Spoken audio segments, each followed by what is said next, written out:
It's Saturday morning. George and Harry are playing a computer game. Their cousin, Emma, is at school. I love this game. Emma's calling.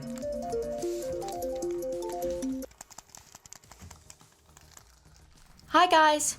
Hi Emma, what's up? I'm calling because I need your help. What kind of help? I'm making decorations for the school fair. Look. Nice, I like them. Thanks, but I can't finish them on my own. It's a lot of work. Can't your classmates help you? Not really. They're all very busy. Please? Well, I don't know. I'm rather busy too. I'm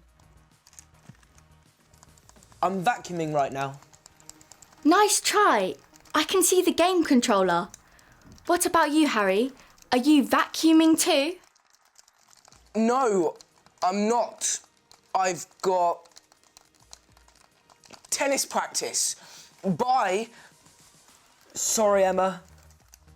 Yeah, right.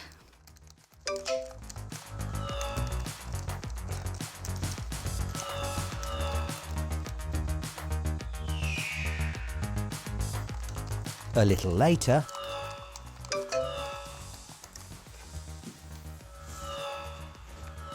It's a text from Emma. What is she saying?